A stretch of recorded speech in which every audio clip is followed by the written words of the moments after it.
back to Water Break. I am your host, RVNAI, and tonight I am here with my guest. What's good? What's new? It's your food tripping new right here. Love when he does that shit. So, pretty much my objective for you being here tonight is just kind of get a little bit of a background of yourself as an artist, and kind of your whole creative journey, creative process, and why choose this as a career path for yourself. Okay. Why? Yeah. So I guess first question. Where are you from? Well, I was born in Korea, but then when I was like six, seven, I moved. Damn, we're fucking what's it called? We're fucking brain rot, dude. Too much TikTok. Too much. Literally, I need to get myself off that. But anyways, I moved to Malaysia in first grade, and I lived there ever since for like 12 years, and I moved to LA in 2017. Okay. Yeah. So let me think. We're 2026 now, so 10 years roughly. Yeah, roughly 10 years. Roughly 10 years living here. What has been kind of your experience from being born overseas to like here? Like what are some of the main differences that you kind of see here? Right. It might not be like a matter of the country, but the matter of environment. Because I went to a small school, and by the time I graduated, there were only like 120 people in the class. 20 people? 120. 120. Okay. And this was like what, high school? High school. High school? Yeah. And then I came to LA, and then boom, now there's like 8,000 people in 1 year. I'm like, mind blown. So that was like pretty... That was for university, right? Yeah. Yeah, okay, that makes sense, definitely. That was like a really big change for me. I think I felt like a small fish that lived like all life in a little water tank just got released into the sea. And also that you're just being kind of exposed to so many different backgrounds and types of people, right? You're just like, oh, this dude's, or like you said, so different environments, different backgrounds, races, right? Because, okay, like, forgive me if I'm like speaking out of turn, but over there, overseas, right? In Korea, and then you said Taiwan? Malaysia. Yeah. Malaysia. Hold on, your profile says Korean. I'm Korean, but I grew up in Malaysia. What the? Oh, okay. Yeah. Oh, shit. Okay, yeah, so over there, like, would you see someone like me, for instance, roughly? I mean, I'm Latino, so like, would you be like see people of like variety, or would it be kind of more the demographic? It's definitely a lot more Asian people, That's like a given, but honestly, because I did go to an international school, I did have access to a lot of different cultures. I hear a little bit of British. A little bit, yeah. Where's that from? Is it just more like how you were taught in terms of, because, like different dialects in English, some British have the accent, right? So, and then, English, I just talk like a fucking Californian person, Valley boy. Valley, yeah, Yeah. So I guess in terms of how you were brought up, like where does the British come from? The school I went to followed a British system. Yeah, so all my teachers were basically from the UK. Some of them from Scotland, like Ireland. They had like accents. So I picked up on quite a few there. That's also, so would you say that kind of influenced your direction towards music too? Or like where did it like kind of, because I'm getting a lot of electronic when I listen to some of your stuff, right? So where did that influence come from? The electronic or? The electronic, yeah. The electronic side, so I think there's like two roots behind that. Okay. One would be like the music I grew up listening to, because in Malaysia there's a lot of like just mainstream music just playing on the radio, and it's mostly just Billboard kind of music. Okay. So I grew up listening to a lot of Pitbull, like Lady Gaga. I'm thinking like 2000s hits, right? Okay, so definitely more, that era, okay. And then before that, it was definitely like probably like the K-pop in there. There's a group called Big Bang that if you're basically Korean and you want to rap, you're basically under the influence. You're under their umbrella. Big Bang. Bang. It's a group there. It's a group, yeah, in Korea. Oh, they're rappers? They're rappers? They're rappers. They rap, they sing, they do everything basically. How many members are in this group? 5. Well, 3 now, because 2 of them quit. Broke up? Yeah. Oh. That happens with groups, so I mean, who's the best one? My favorite is going to be G-Dragon. Wait, hold up. I think I know this. Wait, I think that sounds really familiar. Like, I'm not super big into the K-pop, but I feel like I've heard him. G-Dragon, yeah, he's one of the biggest stars in K-pop right now. Yeah? I mean, right now is will be. Will be. will ever be. Yeah. He sings, he raps, he dances, he produces, he does everything. That's so sick. Like I love people like that because they kind of like they embody the full artist. You know what I mean? And for me, who I've been exposed to regarding like let's say K-pop, I know Dean. Oh, Dean is awesome. Dean is fucking fire. Dean is amazing. He's like K-R&B, right? K-R&B. K-R&B, yeah. Except he never releases. Yeah. His last album drop was 2016 or something, bro. Man, great art takes time, dude. It does. I know. I mean, especially like when you're not on the come up, because like you've kind of experienced. We're all up and coming artists, so the consistency with the drops, it has to be. You have to keep putting music out, right? Yeah. So what have been some challenges in regards to like creating music for you? I'd say balance, because right now I'm doing like a day job as well. Right. So I would just make music in my free time. But then I sometimes would not have enough energy, or like, I want to do my own personal stuff too, like hang out with friends. But it's honestly the balance of time management and my energy. Yeah. So how have you managed thus far though? So you've been making music for how long? Seriously making music for about 2 years now, I guess. 2 years? Yeah. And through that progression, what have you kind of like seen, and how have you developed as an artist? How have I developed? Bro, that's like a really broad question. I mean, in terms of like, so when you first started creating, right? How did your music sound compared to now? Trash. Nah, but I feel like we all kind of like look back on our. I mean, personally for me, I feel like a lot of my older music is like very immature, right? Right. And then like the subject matter, super innocent. I didn't know shit about life, so because I started creating music when I was 13. Damn, I'm 24 that's now. young. Damn. Yeah. 10 years. Huh? 10 years in, bro. Like actually, my 10-year anniversary is this Sunday. It's crazy. Holy shoot! I know. You gonna like drop a song about that or something? Nah, it's just more like, damn. So like for the 10 years that I've been creating music, it was in private, Right. And only just last year is when I've actually been stepping outside, Right. and actually collaborating, meeting new people. So, you're kind of, I wouldn't say barely, because 2 years, that's dedication, right? Some people come after months. Like, yeah. So what about creating music? You were like, this is it. So I've always wanted to like I've always had this on the back of my mind. Oh, like it'll be so cool to be an artist. But then I never actually like worked towards it. An artist in terms of musical artist, right? Not just like drawing arts or I'm terrible at drawing. I mean, my sister. That's your cover art. Like, where do you get that? Oh, like two of them I designed myself, and then one of them this guy I met on Instagram. I really liked his cover arts. Yeah. And he's Korean, and then I was talking, and he offered like one for free. I was like, please. Free is the best price. Best price. But like you said, you can do visual art though. But going back to the question, just why create or this? Okay, back to the question. So I was in the military because I'm Korean, and then we all have to do mandatory national service. And after hours, if you try to avoid it, like you can get in real trouble, right? Yeah, like if you don't have a legit reason. Like for example, if you're like missing a hand, then obviously you don't have to go. But I mean, you got the other hand. You just do nothing.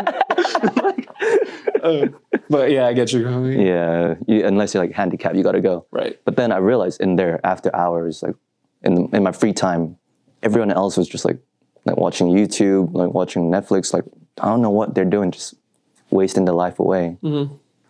And I just found that in my free time, I was just like writing the whole time, writing and rapping. I was like, okay, so I really like this. I must like this more than I think. A creative outlet, right? Creative outlet, yeah. Like, if you're stuck somewhere and there's like limits to your surroundings, you kind of have to get creative. And then that was one kind of little push, a little nudge. And then one key, not moment, but like a period in my life.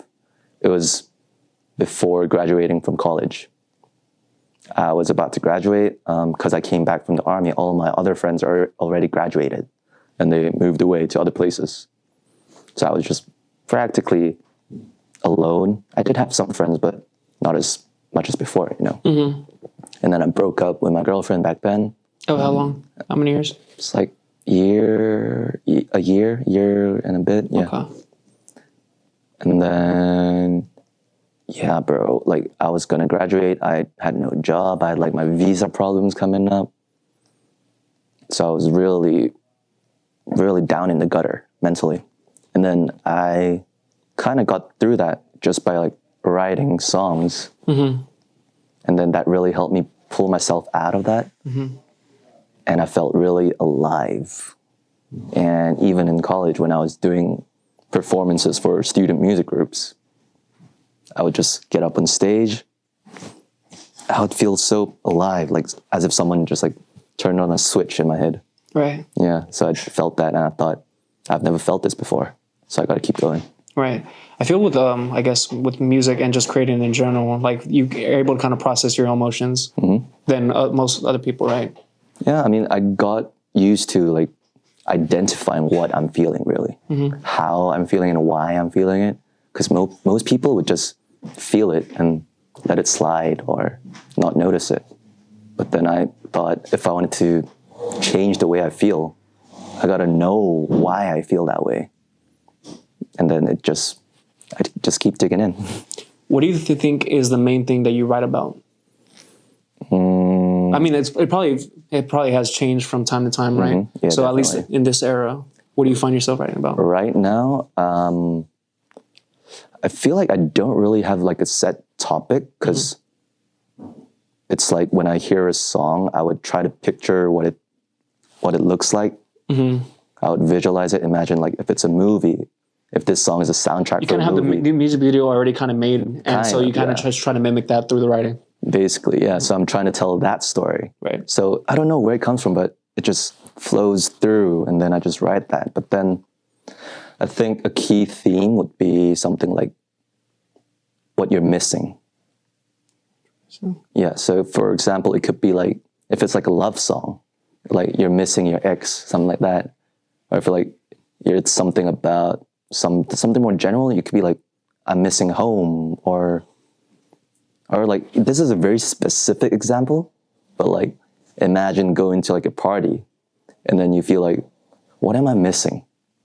And I want to really dig down on that, because if you feel like you're missing something, that is basically what you want, but you just don't know it. So that is, I think, what I write about most of the times. And when it comes to production, how do you usually go about finding your instrumentals, or even like with collaboration? So I would just browse through a bunch of beats and like type beats and like beats from other producers too. And then I would just people actively send you stuff to like yeah, because like here we know that you create music. So have you already shared that with people back in Taiwan and Malaysia? Do they also create music over there and then like also like help you out over here? Nah, not really. None of my friends do like music like I do. They're not creatives like that? No, they're creatives in other ways, but not like in terms of writing original music and performing them. No. So this is like a topic of me as well. So how has family kind of adjusted to you and choosing art, music, making music and art? I mean, honestly, ever since I was supportive. Yeah, ever since I was like really young, they've always been fully supportive. So they're like, yeah, you found what you love, just keep doing it. That's great. Like, because like something like, I mean, when I listen to some interviews, like some people kind of always want you to be placed on this, conventional path, let's say, right? You know, go to college, get a job, and just, for me, like with entering, so I've had a corporate job, right? And it's just, sometimes it's just soul crushing. It's draining. Do you mind like talking about like previous jobs you've had before where you're just like, this isn't it? I mean, I am still working the same job, like my first job after college. And it's like not bad, but then I do feel like, if I continue for the rest of my life doing this, you're like, I'm gonna go insane. Like, I don't think I could, just because like I've experienced the other side. Exactly. You know what I mean? Like, exactly. Yeah. It's just like I broke through the barrier, so just I can't see any way. Like I can't go back. It's like we had the courage to kind of pursue it and be able to like end up on a stage, perform, you know, in front of people, and then they actually like, dude, how good is that? Like you connect and like you tell your story and people like love it. Like how much better could it get? Like in a day job. Okay, so I work as a data analyst right now. But then engineering tech. Hey. STEM major, bro. But then there's not really much room for like your own story, is there? It's about those numbers and their stories. It's not about you. Yeah.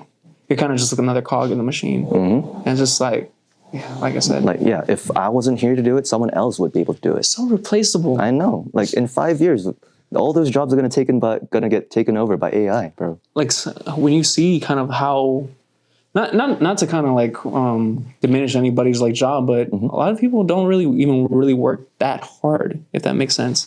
You know what I mean? So in terms of AI, I definitely feel like AI could definitely replace a lot of jobs. I feel like it's unfortunate, but I feel like with art that's created by humans, I think you need a human aspect. You need that like authenticity. You know? Authenticity, yeah.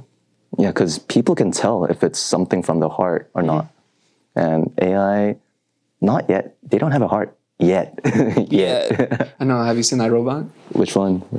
iRobot. Oh, I thought you said D-Robot. Oh, yeah, iRobot. I've seen it, yeah. Yeah. Well, it's like, but robots can't paint this picture, like can't do these paintings. Can you?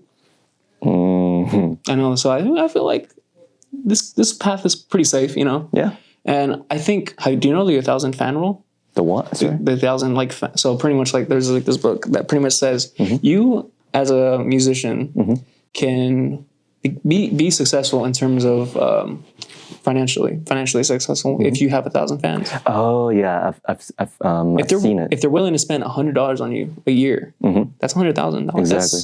It's pretty fucking good. You know, it's better than most people. Exactly. Yeah, I think I've seen that somewhere. Like, it's better to have like a solid 1,000 fans than have 1 million like non-fans. Yeah, they kind of just like stream your song once and you need fans because they're the ones that follow you. Because ultimately, I think art is like appreciated by itself, but especially nowadays, people want like are looking more at the artist because they want to follow the narrative, they want to follow the story. If it's just one good piece of art, they'll be like, wow, this is great. It's great. But they don't like trying to like peer behind the curtain, right? So in terms of that, what do you think your narrative is? My narrative, bro. Honestly, I'm still trying to find it low key because I feel like my story is kind of unique at the same time, but also at the same time, like it's kind of universal. Like experiences, like especially because what I write about is so diverse. I try to tell a story about our future, exactly, really. Like what I'm feeling in the moment and how that correlates to this world. Like how does the world, like what's going on in the world, how does that affect me? And I think that kind of gets reflected on the song. I think that's the narrative, bro. Like we're all going somewhere, but we don't know where we're going, type shit. I think, at least for me, my narrative, so my name, RVNAI, it's not my actual name, it's just a stage name, right? So it's based off the Renaissance. So I just like, so Rena, and then songs. Right? Yeah, so just because I feel like as a person, I feel like I'm kind of varied within my skills, my skill set. I can like, you know, videography. Yeah. I could do camera, or not camera. I could DJ as well, songwrite, and what else is there? Engineer and produce, right? So honestly, I want you to come to one of the fucking sessions that we've been doing, man. Oh yeah, so I wanted to go that one time, but I was in San Diego or something. San Diego. I think I told you about this. We're doing a show. Yeah. Yeah, it's cool. How has it like been traveling for like performing? Like been? It's just, I know it's like it might be a strain, right?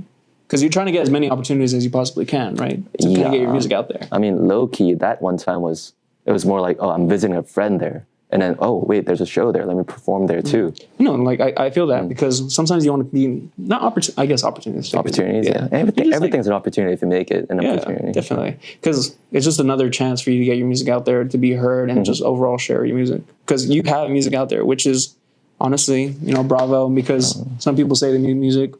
Where it at though? Yeah, where's it at? I'm one of those. But like the thing is, I'm working behind the fucking scenes to like also bring up artists with me. You know what I mean? Trying to like get a team going on. Yeah, definitely a team. Because I feel like the only way you can kind of persevere through this business, it is a business, music business. It is. You need support. You need a team. You need a team. You can't do it all by yourself. No, like as much as I tried to, like I did it for 10 years. Like I was like, I need to do something different. Like one of my biggest role models in music is Kanye. Kanye West, and even like Kanye didn't do it all by himself. He had a team. He had like Cudi, he had Kid Cudi, he had like I don't know Jay-Z at first. Like we all need people. We all need each other. That's why music exists in the first place. Is to connect people. Have you seen the Genius documentary? What is so crazy about Kanye? It's not even crazy because I found myself like maybe he didn't even think about it, but he created the documentary knowing he was going to be Kanye. Big, yeah. But I'm just like, that's wild. That's a mad confidence right there. But I'm saying you have to believe it. Exactly. I think the only reason why it became that big was because he believed that he was going to be. Not even believe. He knew. Like, he knew it. Yeah. He didn't believe it. Yeah. Yeah. This is like he's like it's a fact. Yeah. So I kind of want to take like a little inspiration from in regards to that in self confidence. So I have been documenting. So the point of the podcast is also to kind of document the journey as we kind of progress as artists. So you kind of starting from, let's say, ground zero.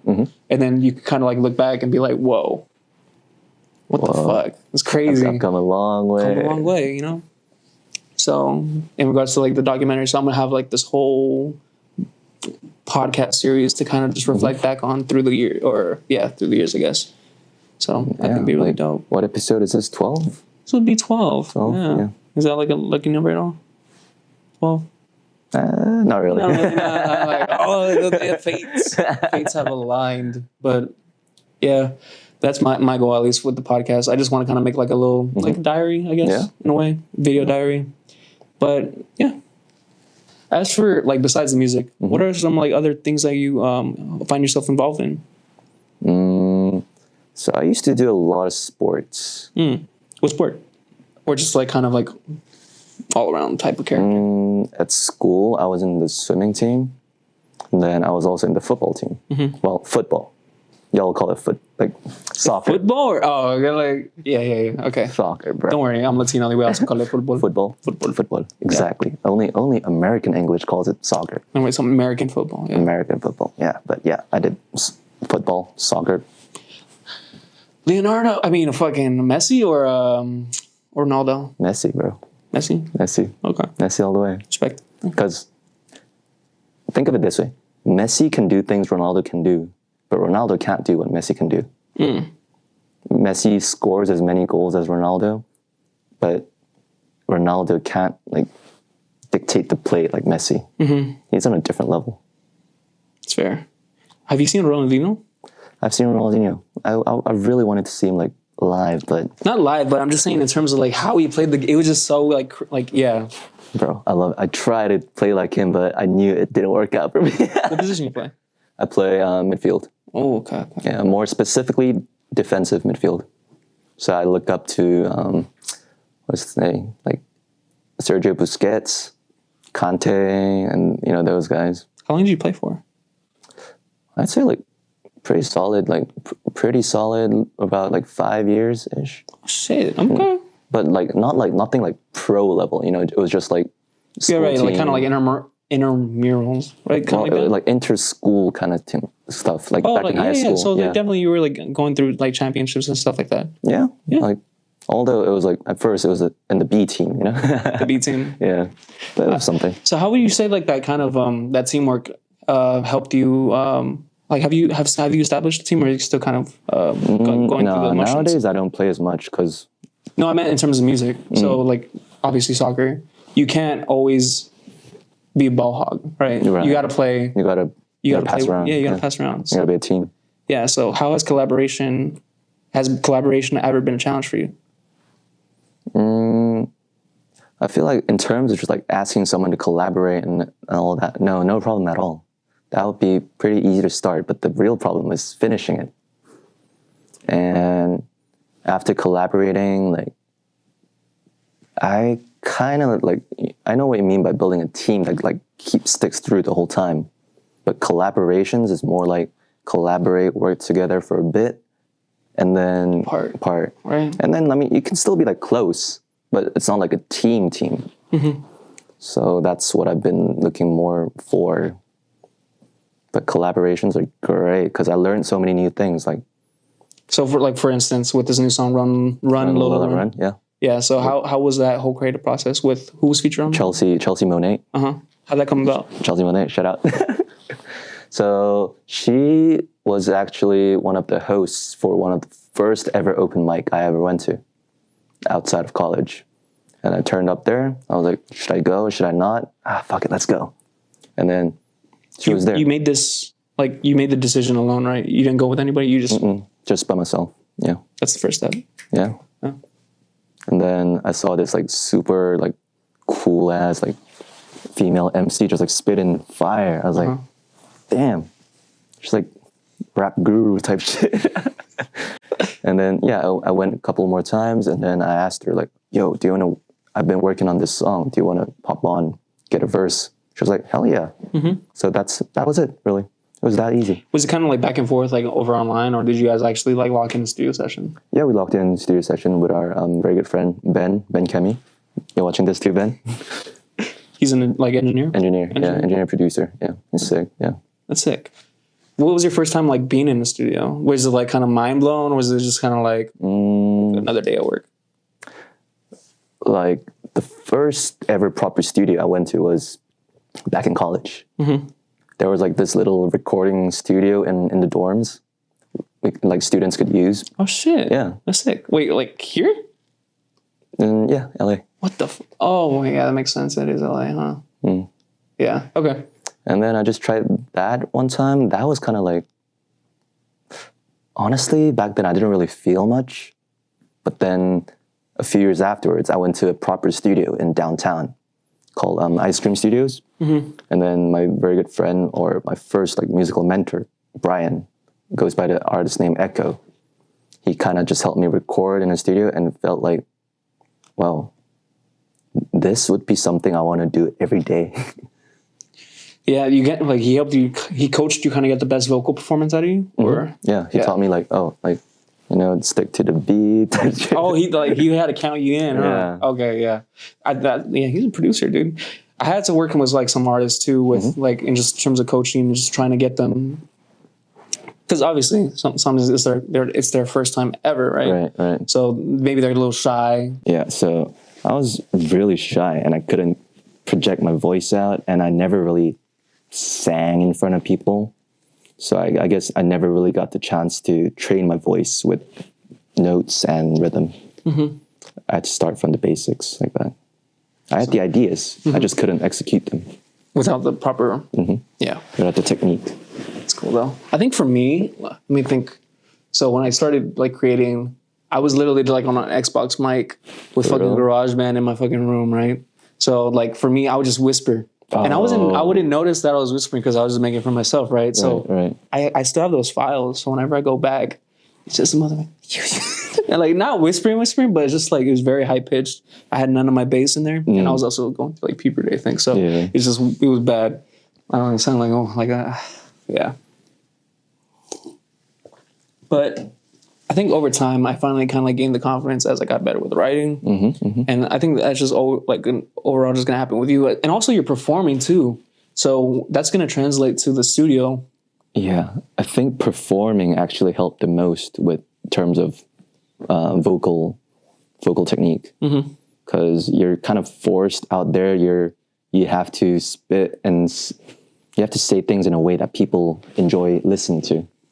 because otherwise, Yeah, no, you have to get them. Yeah, you can feel it. Yeah, you can definitely when you're feel performing. it. People don't understand the energy thing. You know, like if you're just talking, they're not just gonna be like, they're gonna be listening, obviously. But if you kind of scream it in a way, they're gonna be like, yeah, Exactly. Because if you're not like interested and engaged in what you're doing, yeah, exactly. Yeah. So, how did, I guess, or let me ask this: how did your first performance go? Like first ever. First ever. Was that here? You said the first open mic was here? That was like the first open mic. So before that, I was in like a student music group. Music group, yeah. So it's called a music group, but basically we just get together once a week, have a meeting, and then we have a performance like every quarter. No, just performance solo though, and rap. Yeah, so I did have like a solo thing in there.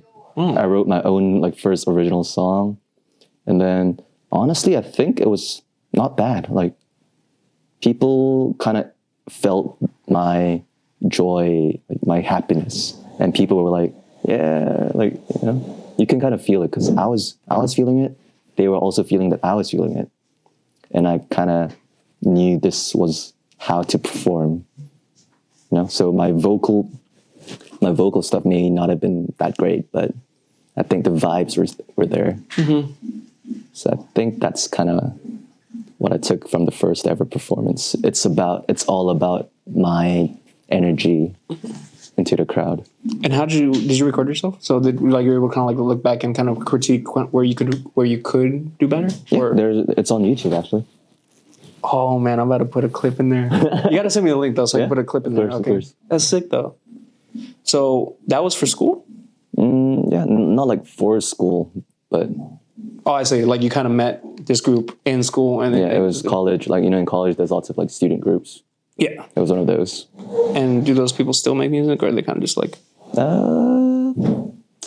Most of them weren't like making original music in the first place. They were mostly doing covers. I was like one of the few people who did original stuff. So yeah, except that one guy I mentioned before, Brian Echo. Yeah, I met him through that, and he's still making music, I think. But apart from that, no one else. How does it feel to be kind of like one of the last one standing? Honestly, I knew that I was gonna be like the only one who's gonna keep doing it. The ego is like, yeah. I had so in high school, I had a similar thing. So I wasn't a part of the group, but pretty much like there was this group in this high school. It was called Sundry Drive, I think. Yeah, I think Sundry Drive, and there was just like this group of, imagine like an Odd Future, right. So they're just like skaters that rap, but what's it called? Like I was kind of like independent because I do everything myself, so I just like kind of make music, and I like sometimes like do a feature for them or some shit. But like I don't know, for some reason I always like working alone. Anyway, lone wolf. Well, literally, man. But like I think I just took it like a lot more seriously. So eventually, when high school ended, I feel like they stopped doing it. And I just kind of kept going. The music got like better. I feel I started producing a lot more for other people, and then overall my journey just kind of like led me to like now. Like I said, just meeting other people. Because for me, I never really explored LA until last year. And I was just like, wow. So you were just like based around here? Not in here. I'm from Long Beach. So this is recent. This is a whole different ordeal. But so I was from Long Beach, and I was the kind of environment that I grew up in. It wasn't very, let's say, safe, I guess. So, I like grew up in the hood, in the ghetto, and to kind of avoid me kind of being led down the wrong direction path, I was just kind of kept indoors, right? So I just stay indoors, play my little fucking video games. You play video games? Not anymore? Not so much. I played a little bit when I was younger. Yeah. Just like. But yeah, so pretty much just kind of stuck to myself, just do the music, and then only recently when I finally started making my own money, had my own car. And I was like, people fucking travel the whole, like, America to come to LA for fucking this type of reason, right? Exactly. So I'm like, let me fucking see what's out here. And, like, it hasn't disappointed yet. Yeah, hasn't disappointed yet? I don't think has it disappointed you in some avenues? Some places weren't, like, what I expected. But as what advertised, right? Okay. but then I still think there's like something to learn from everything. So even those ones, I would go and think, okay, maybe I should look for ones that aren't like this. Fair. I think. What are some bad experiences? Don't obviously say names. No name dropping. names. But like, what are some experiences that you've had before? Like for example, one place charged like. So I really don't like paying to play, you know. But then Open mic free. Open mic free. Yeah, our open mic. Exactly. I'm just like, dude, like, I'm just like, I feel like giving a platform art. Obviously, I understand people have to make some type of living, but I feel there should be a different way of going about it. You know, because I feel like the performers shouldn't pay. Exactly. Like you're paying people to listen to your stuff. That just doesn't make honestly sense. But doesn't that reflect today's environment where people kind of pay bots to stream their shit? So I mean, who knows, right? Anyway, but that's my whole little fucking perspective on it. But I feel genuinely like music should be free. Not music should be free, but music should be, at least it doesn't have to be at the expense of artists. You know, like we should perform, have people kind of come and just enjoy it, because you know it takes time to kind of create this. Yeah. I feel that. Like, so just straight up paying to play, I think it shouldn't happen. Like, bro, one place charged like $150 for one song. I was like, nah, not happening. But like, for example, some shows would be like, oh, like it's free, like you don't have to pay, but you gotta sell X amount of tickets. Oh, that. Like that thing. I was like, it kind of makes sense, you know, if you think about it, because if you're an artist, you should have people like coming to see you. If you don't have like, if you can't get 10 people to come to your show, Yeah. like that means you just got to get better or something. Yeah, but how do you expect to have a fan base with, like, you know what I mean? Like, where are the places? Well, actually, there is one place, the Drop open mic Thursday, Hey, February 26th. I got it right. Okay. But anyway, so like we said, like I want to cultivate this where people kind of get that practice in terms of performing and just be able to cultivate it like a fan base that's natural. You know what I mean? Like you don't got to kind of like do all the extra shit and just have people come and enjoy it for what it is. Because while I understand in like the social media and people have followings and they kind of use that to kind of create or to have them make money, like I get that, but also, man, fuck that, you know. But I feel like if you have a lot of followers and fans, but then they just kind of naturally grew, that's completely fine. That is what you should be aiming for. But then just for like the sake of fame and clout, you know? Yeah, I'd rather like maybe like meet one person a day and make them a fan, and then over that period of time, 365 days, you know, 365 fans, that'd be dope. And then word of mouth is so strong. Exactly. Yeah. You know, like even if you get like 100 fans and then they put someone else on, That's 200. I feel like literally that's what I'm saying. That can be 200, and just like dedicating your time to those people can be so beneficial. Rather than kind of try to get the masses and all these following on all those numbers. I'm like, I'm good. Let me get like 1,000 followers. I'm chilling. You know what I mean? Yeah. Like, and I also know, like, I can like at least remember their faces or their names. That'd be like really good. Yeah. Yeah. They will feel like they belong. You know. Yeah, and part of like the family, whatever the hell. The family. Yeah. It shouldn't really be called a fan base. You know. It should be more like family. Because I mean, they're listening to your stuff, and they're kind of like reflecting upon it, and probably even understand you better than, you know, some friends or even people that you grown up with. Probably Definitely.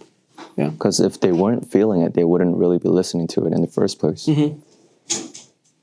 Yeah. And people have just different experiences, but the emotions can still be shared. Yeah. I feel like that's the really important part. What have some struggles been as an artist? Struggles as an artist? At least for like you, because you know we all kind of like go through different things. Honestly, it's like it's something more internal, really. It's like oh, do I want to do something that people like, or do I want to like try something It's the compromise, right? completely new? Yeah. Or do I gotta find a middle ground? Like, yeah, for example, I think to this date, the best, the song that people have the best reception towards was Sush. And then, but then I don't really do that kind of music anymore. One thing, what is the chorus? What are you saying? The box and full of sush. Yeah. It's literally saying my box is full of sush. Oh, it's a bento box. Yeah. Yo. Oh, damn, that's Well, cool. okay, it's not a bento box because, so how I came up with the song was one day I was just going into my apartment and then there was like a shopping cart outside and then someone just left like a sushi like plastic box in there, you know? In the shopping cart? Yeah. In the sun? Yeah. What the fuck? And I just saw that. I was like, damn, I want to get like so successful. I want to just fill up the cart with sushi. So I was like, sushi. Oh shit, yeah. Like that's how I was born. That's crazy. Yeah. You know, sometimes like the best shit kind of comes like that. It's just kind of like a random thought. Exactly. And you just build on top of it. Exactly. That's the universe. It's like, because I think the best works of art are always created when you don't really think about it too hard. Because that's where the hits lie. Yeah. Yeah. Like if you listen to interviews, it's literally just been like, I didn't really put that much thought into it. It was just like, it kind of came to me. I was like, oh, like I did this and this happened by mistake, but it was so good. We kept it. Yeah. Yeah, like I had definitely several moments like that, and you just kind of got to let it live, you know, because that's just like a gift from. Have you read Rick Rubin's The Gift?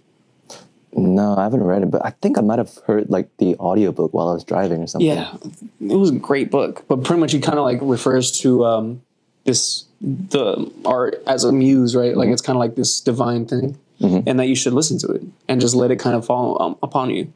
And just take influence and whatever it might give to you. Like it's time for that idea or where the hell to be brought into this world, and you should just let it channel through you. Yeah, I think he makes complete sense when he says that, because like it makes like it probably might sound like nonsense to somebody who doesn't do what we do, but it makes sense to us. Because you know when you're writing songs, Yeah. you know one of them just like you don't even have to think too much about it. Yeah. You just like sit there in 30 minutes, you're like, boom, done. We're done with like the first like draft. Those ones are the best ones. I think so, yeah. Because those ones come naturally. You don't try to like cover it up or like you don't try to like package it in some different way. It just comes through naturally as it is, as exactly as you felt it. I think those are the most like sincere and genuine works. I think I don't know how to refer to people that don't create music, but let's say just normal people, I guess. Consumers? That's crazy. Listeners? Okay, like just listeners of music that don't necessarily create. I feel there's something that they should know is that music doesn't really take that long to create in terms of like, you know what I mean? Like actually creating a song, it's just the post process. Exactly. In terms of recording, in terms of like mixing, mastering, like that's what takes the longer. But actually creating a song, at least for me, isn't the hardest part. Because I can I can create a verse within, like you said, like 30 and have like a song created probably by the end of the day. It's literally just the recording, mixing, mastering that becomes the largest issue in terms of time. It's like the part and taking everything like post-production plus the stuff outside of the music too. Because you know how it's supposed to sound. Yeah. How do you get it there? You know what I mean? Like, but I think the actual song doesn't take that long because you know what it is.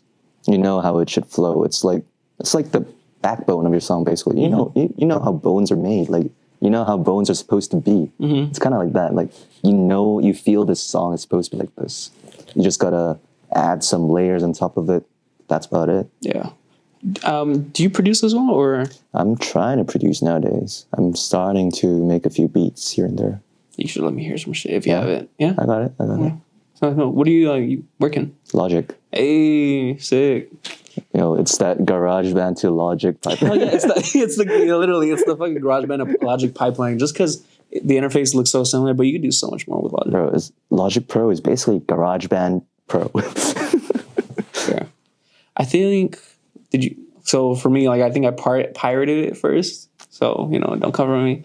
But then like once I got FAFSA from like going to college, I was like, let me fucking pay for like so I can get all the upgrades, you know, and all the actual library and not get sued later, you know. Because you know what's crazy? Well, that's crazy. If you use a pirated version of software and your song takes off, Right. like record labels don't want that. Like they don't like. I think. Or are you trying to get signed, by the way? I think if someone wants to, I will think about it for sure. But yeah, so like you should make sure that like a lot of your shit isn't pirated because then you can get a lot of trouble. Right. So that, I'm just like, damn. Which is why I only release songs that are recorded at other people's places. Fair. Oh man. But yeah, like in terms of kind of what direction you want to go as an artist, like independent route or maybe the whole distribution angle or maybe even a full blown just major label backing. To like go into that, we kind of gotta touch on like my status right now, because I'm not a U.S. citizen. I'm here on a visa, right? Okay. And I'm currently on a work visa. But then what I'm trying to do is hopefully get an artist visa. Yeah, there's a visa for artists. Whoa. Yeah. How do you go about doing that? Like you want to go into like the logistics of that? I mean, like, yeah, like fucking break it down and be Yes. like anybody who wants to be. If anyone wants to know, it's like there's a few criteria you meet. You don't have to meet all of them, but you got to meet at least 3 of them.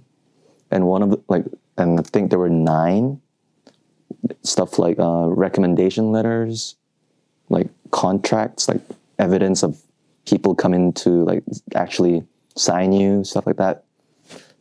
Performances, just like online presence. That's about it, really. Everything else kind of like, imagine you're an artist trying to take off. Like, what do you want to do? You want to get recognized by the industry professionals. You want like an online presence. You literally need kind of all the building blocks to be an artist. Use that as proof to get a visa. Exactly. Wow. So, and I do need someone to like sponsor me. As in like, oh, we can vouch for this guy. He's like gonna work with us. He's chill. He's chill. He's chill. He's a chill guy. Chill guy. Oh, dude. Nah, so I might need a label to deal with all that. Yeah. Doesn't have to be like major, but at least someone with more authority than I do. Yeah. Damn, that's crazy. So like, you know, forbid, you know, like, so let's say, yeah, like I said, forbid you lose the job, you just have to go back. I do get some days like grace period to find another job or go back. But that's so crazy. Because are you an immigrant? Yeah, technically, yeah. I guess technically, right? Yeah. Damn, dude. They can't take my boy Trippi. What the hell? Like, what the fuck him. Anyway, but that like doesn't that seem kind of like stressful in a way? Kind of is. Because like you're locked into like kind of working this job to kind of stay here, right? So yeah, man, I think like fucking go for the like major label backing. And yeah, but one thing about this is because I got to think about this in terms of like outside the creative box, you know. I got to think about the visa, like policies, those kind of stuff. And it kind of takes my energy away from actually creating. Yeah, because you're kind of like, maybe you have this weight on your mind, right? Exactly. But even then, you can probably use that as fuel. You kind of like create music about that. I mean, what I meant was something kind of different because right now I'm independent, no manager, no nothing. So I got to act as my own manager. I'm an artist, manager, like A&R, like all by myself. But then if I'm stuck in that like A&R, like manager kind of mindset, it's hard for you to kind of go back into the creative world. Yeah, it does take like, I do go back. It just takes time to transition. Yeah, I need to transition. You have like days kind of like Monday through Wednesday, I am Trippi. Wednesday through Friday, I am new. Or like, you know, like. That's funny because on my phone I have I make to-do lists. Yeah. And I name the list differently. One's Trippi New when I deal with music kind of stuff. Okay. One's like Kevin. It's like my personal stuff. And then one's Jinu. That's like my Korean name, and that's like Wait, sorry, what? Jinu. Chino. That's my Korean name. Okay. And then that Is Chino the manager? it's Korean. No, no. I mean, like that's the name of the manager. I mean, that's your name, but like My name. Yeah. But he like Chino, like the personality. He's your manager. Kind of like the more responsible guy. So in there, I got like, oh, I gotta like submit this. I gotta like pitch this to like playlist, like stuff like that. Damn, bro. Yeah. You're doing it. I'm living like 3 split personalities right now. I know. You're right. You're schizo. Schizophrenic, yeah. But you know, the benefit in that is that you kind of won't be blindsided in that some artists don't have any knowledge about any of that. No, they don't. Like, so you would know what you're looking for in terms of a manager, in terms of an A&R. Yeah, I know what a good A&R manager should be like. Because I'm trying to like mimic one right now. Right. I know what they should be doing, and I know like what they shouldn't be doing. Yeah. What are some challenges that you kind of like had with being your own manager? Honestly, like following up with everything. Oh, and keeping track of people. Yeah, keeping track of things, like people, everything. Because I would start this like kind of thing, this business or whatever, and then I'll be like, oh shit, I want to work on this song, and I forget about that for a while. You're like, hey, 2 months later, are you still down? Are you still down to do it? Did I miss the fucking performance? Yeah.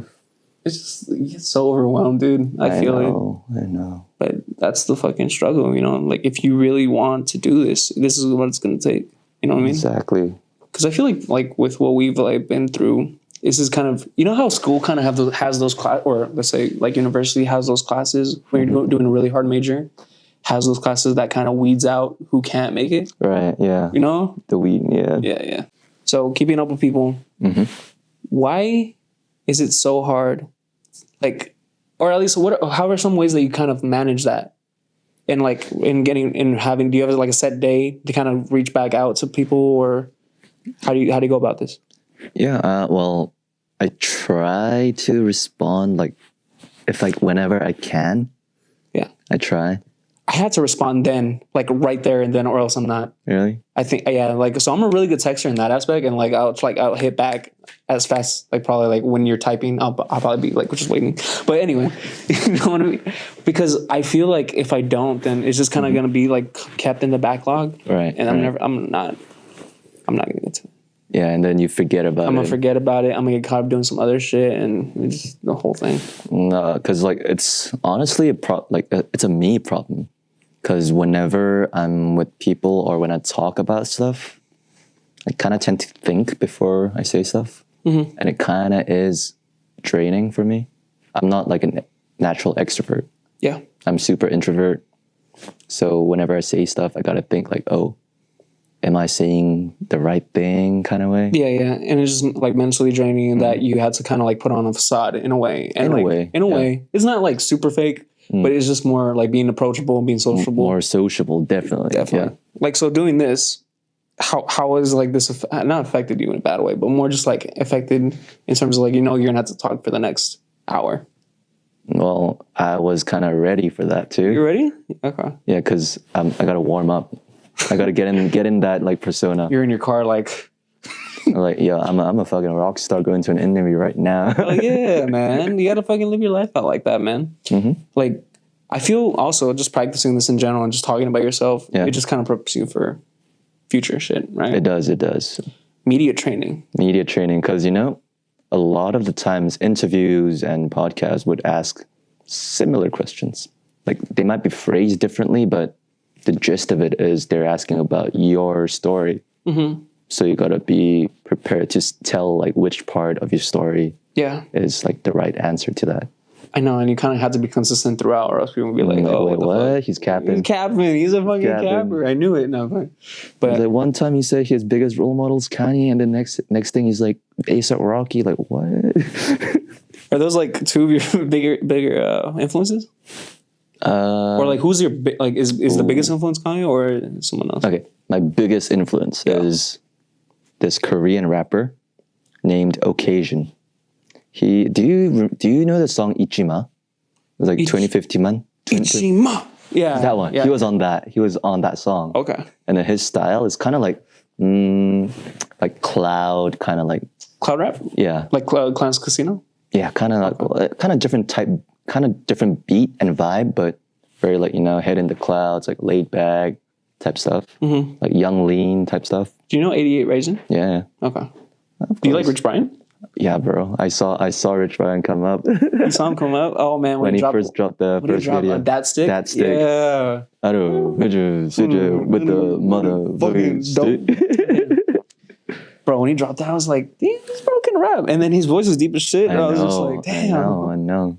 And then someone once told me I look like him. I was like, maybe I should try to go for his kind of voice. Maybe you should wear a fanny pack, yeah. and a pink polo. Hell yeah, man. Oh, man. What's the called? I think he's like a good, I think he put me on to these instant noodles. I forgot what they're called though. They're like Indomie. Indomie. Oh, bro. Indomie is so good. Indomie. Yeah. Because I grew up in Malaysia, right? Right. And Rich Brian's from Indonesia. Like geographically. It's they're literally right next to each other. Okay. Malaysia, Singapore, Indonesia, they're all like right there. So in a big sense, they do share some parts of the culture and stuff like food, bro. What's the best thing to eat in Malaysia? Best thing I've eaten in Malaysia. So if you go there, the street food stalls, they call mamak stalls. Mamak. Okay. Mamak, I think. Okay. Mamak stalls. And then my favorite was mee goreng. It's like fried noodles.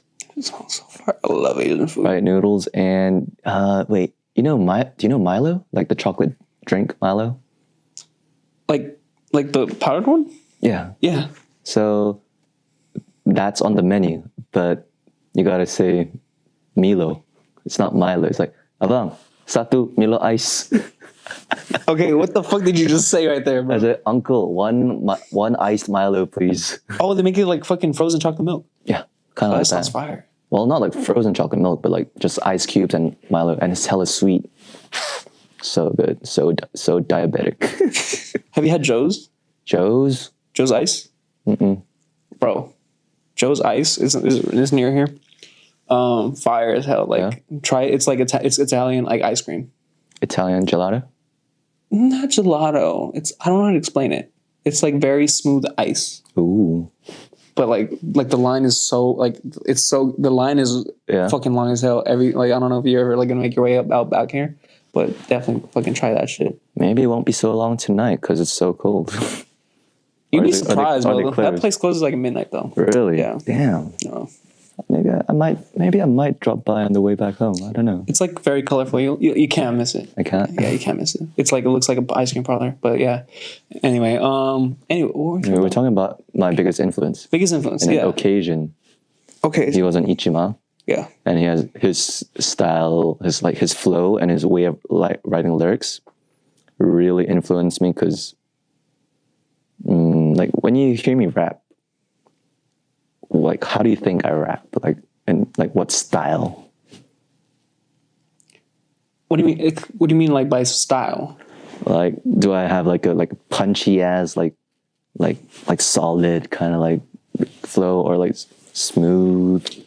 I would say you're like, you know what I mean? Like more like kind of punchy. Yeah, I would say punchy maybe. Punchy. At least from like the song, let me think, On a Roll. That one was definitely more. I try to make it more like edgy. Okay. But then I do feel like I was influenced a lot by occasions, like way of like just relaxing a little. And then his lyrics are very well. When you first look at it, you might think like, what's he saying? Yeah. But if you look deep into it, like each like line has a really deep meaning in it, and all the lyrics are like connected very well. Is there a reason why you like I guess like combine both English and your native language? It's because that's rather than catering just to one. It's honestly because like we were talking about how good music usually you don't even think about it, just comes to you, right? It's kind of like that. Because I think in both English and Korean. So whatever thoughts I have at that moment would just be coming out. It could be English, could be Korean. I don't know, maybe Spanish sometimes. I don't know. You know Spanish? I do a little bit, un poquito. Un poquito. Yeah, he's like, I like Latino. my. Damn. Nah, I feel you. Hell yeah. Anyway. Yeah. But yeah, so in terms of like kind of breaking into like the English market though, would you this is that compromise too, right? Because I speak Spanish too. So I know there's like this thing with it when you create music that is bilingual, sometimes English speakers won't listen to it, right? Right.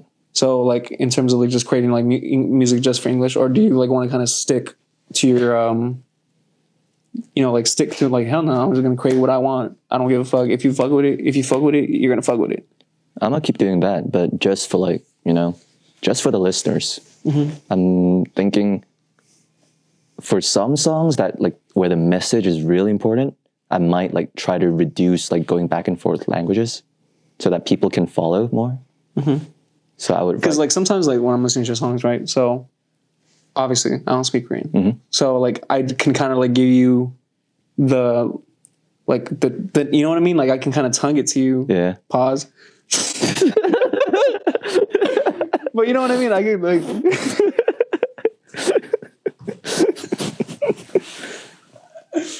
But you know what I mean? Like in terms of like, blah, blah, blah, right? Like I can kind of get the rhythm, but I don't understand or I don't know what you're saying. Exactly. Yeah. That was like kind of the problem too. I felt like while performing out there, whenever I spoke Korean, they would have no idea what I was saying. Yeah. So I thought, okay, maybe for some occasions, I do need to have like songs in just like English or full Korean so people can actually understand what I'm saying. But in the big picture, I am gonna keep mixing them up because that is who I am. It's just part of your identity. Huh? It is who I am. I can't change that. Yeah. Have you like performed in like K-Town? K-Town? Yeah. Like, oh wait. Come to think of it, no, I haven't performed like at K-Town. What are you doing, bro? I don't know, bro. I don't think I just found like. I don't think I just found events for me to go there. Oh, we gotta hit it up. Yeah, I found a few places to go. Like, yeah? I'm trying to hit them up more. Trying to go. Like I'm just saying, like, because obviously this is gonna be for like, let's say when I would perform like Spanish songs, I would go to where my people at, right? Exactly. So because they can like they can understand both, let's see, like Spanish and English, and so like they can get the full spectrum of the song. So I feel like you said you've never. No, not like in front of like an Asian American crowd. No, never. But I'm thinking like, dude, I should. What if this is what you're like missing? You know what I mean? Like being kind of brought in front of people who get it. You know what I mean? Right. So. Yeah, that's really valid point. So that's what I've been like leaning towards more nowadays. I was thinking maybe I should stick to my roots and make use of what I have. But then also at the same time, in the beginning, I was more like, well, if I'm doing music in LA, I want to be like accepted by like the full LA locals. Like, you know what I mean? I definitely agree like with that point, but also like there's no love going to be like, Exactly. That's what I'm starting to realize nowadays more and more. Because I think LA people are definitely going to be supportive in how they what's it called, respond to you, and also like how they accept you. But the fans, you're gonna have your K-pop stands and stuff. You're gonna be like, oh my god, it's Trippi, dude. Like, but how do you feel about K-pop? Like people's over here, K-pop? They be crazy. Not crazy. Oh. Not they're gonna come after me, but you know what I mean. Like they be. I mean, not gonna lie, K-pop has made my life a little easier than before. Yeah. Like, for example, when I first came to LA, like 2017, 2018, whenever I would like take an Uber, the driver would ask me like, oh, you're from Korea. Like, are you from North or South? No one asks that anymore. Because everyone, shit like Squid Games, BTS, like people actually are aware of Korea right now. Yeah. And I think it's a good opportunity for me to like try to hop on that wave if I can. not like in a trend chasing way. It's just Exactly. more like, Not like jumping on the it's more like bandwagon. people are more accepting of Koreans in this kind of entertainment now. So let me just kind of show my There you go. Yeah, Say my words. yeah, definitely.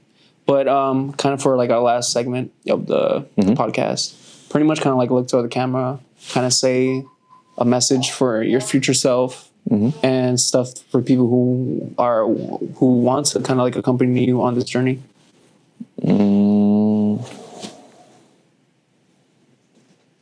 You gotta give me a minute on this. You're good. I'll do the whole like Jeopardy like thing. For me and the people who People kind of like want to hop on, not the bandwagon, but you know what I mean. You know what I mean. Hop on my ride. Hop on the ride. Like On a roll. on a roll. Roll call. Wait, so it's like as if I'm talking to You're talking to yourself. myself and the people, huh? So imagine 10 years from now, you're talking, or you're literally, you imagine you're just watching this on your like fucking futuristic ass, yeah, and you're just a little like, hey man, what's up? And then to your fans, Okay. who see you at the pinnacle that you're at, and then kind of look back and like, damn, what the fuck? Like kind of like genius. He knew. What's good? Okay. All right, good. All right. What's good? Hope you're still alive and well. I hope you made it with music. You don't have to work a 9 to 5 anymore. Because life without creation is just consuming. You don't want to do that. I want my brain, I want my trace left on this earth. I'm trying to reciprocate what I got from the world and accompany with some little 808s and beats. I'm trying to save myself because me, I am my own world, and hopefully you understand how important it is for you and the others around you, the others that believe in you, to just keep going. Because like they all say, it's a quitter's game. If you quit, you lose. If you don't quit, you win. And you want to keep winning, right? Just keep on winning. And you already know what's up there. You already knew. So that's all, folks. That's all from me. Amen. That has been another iteration of Water Break. I have been your host, Renee. This has been What's Good, What's New. It's your fool, Trippi New. And thank you for joining us. This has been Water Break. Thank you. Water Break. Appreciate you, man. Anytime.